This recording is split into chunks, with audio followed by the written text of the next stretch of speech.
Issue and redemption of debenture, ऋण पत्रों का निर्गमन और उनका शोधन। आज हम इस टॉपिक पे बात करेंगे। तो सबसे पहले तो हमें पता है कि ये ऋण पत्र होते क्या हैं।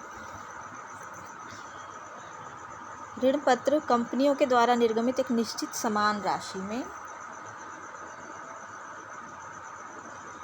बनाए हुए एक तरह के सर्टिफिकेट होते हैं जो ऋण का प्रमाण पत्र होते हैं, और इनको इशू करके कंपनी जो है जनता के द्वारा अपने लिए ऋण इकट्ठा करती है।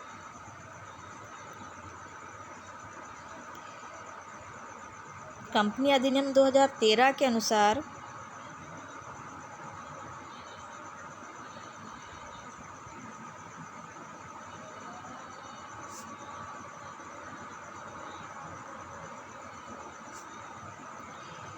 ऋण पत्र में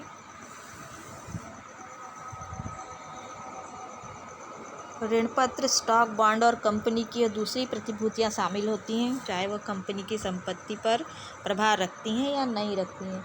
मतलब ऐसी कोई भी संपत्ति ऋण पत्र में शामिल होती है जो कंपनी पर जिसका किसी तरह का दायित्व हो या ना हो। बॉन्ड क्या होते हैं? बॉन्ड एक लिखित प्रपत्र हैं जो ऋण का ज्ञान कराते हैं, और परंपरागत रूप से बॉन्ड केवल सरकार द्वारा निर्गमित किए जाते हैं। बॉन्ड ये बताते हैं कि एक लोन के लिए एक सर्टिफिकेट है, लेकिन क्या होता है कि बॉन्ड में जिस तरह से डिबेंचर में पहले से इंटरेस्ट, ब्याज जो है वो पहले से निर्धारित होता है कि इन डिबेंचर में कितना % ब्याज आपको मिलेगा। उसके आगे लिखा रहता है कि 12%, 9%, 10% ब्याज आपको मिलेगा, लेकिन इस तरह से बॉन्ड्स में नहीं लिखा रहता। कभी कभी बॉन्ड का उपयोग डिबेंचर के स्थान पर किया जा सकता है, और डिबेंचर और बॉन्ड में सिर्फ एकमात्र अंतर होता है इनके निर्गमन के संबंध में, जिसमें बॉन्ड जो है उसमें पहले से निर्धारित ब्याज की रकम निर्धारित नहीं होती है। बस यही अंतर रहता है, वरना ये डिबेंचर की तरह ही होते हैं।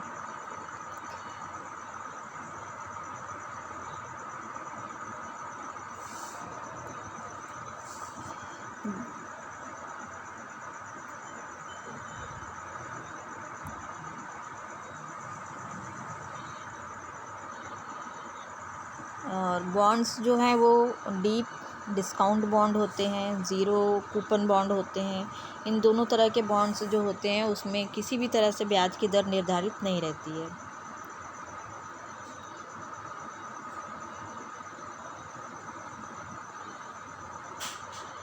और इनका जब शोधन किया जाता है तो इनका जो शोधन मूल्य होता है, मतलब जब इनको रिडम्प किया जाता है तो इनका जो उस समय जब इनकी जो प्राइस होती है और जो निर्गमन के समय का जो इनकी प्राइस होती है, उन दोनों में से घटा करके और जो अंतर आता है वही इसका ब्याज होता है, और उस ब्याज को बॉन्ड के पूरे जीवन काल में बांट दिया जाता है। मतलब बॉन्ड का शोधन अगर 10 साल के अंतर्गत हुआ और उसको 50,000 का ब्याज मिला है, तो वो 50,000 रुपये उसके पूरे 10 साल के अंदर में बांट दिए जाते हैं, और इनको इनको लाभ हानि खाते में ट्रांसफ़र कर दिया जाता है।